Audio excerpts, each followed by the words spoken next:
makikita nyo, roll call, maraming sumasagot. Tapos, as the session goes, mawawala yan. And at certain point, mga 25 na lang nandun, nagpapasal pa ng budget. They keep on passing budget with 20 or 30 people on the floor. Pag wala ng members enough to form a quorum, anything that is handled and tackled by the body is questionable, at the very least. Illegal, probably.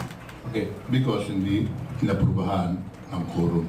Sir, follow up dun sa question ni RG. So, sir, sa tingin nyo, bakit, in your words, dinodoktor yung I don't know their preferences and their sense of priority para matawag na itong kongreso ito ay efficient, ito ay productive, even cutting short basic procedures and requirements. Kaya kung sinasabing dinodoktor, malpractice yan noong 2016 Congress. Nabura na namin noong 17.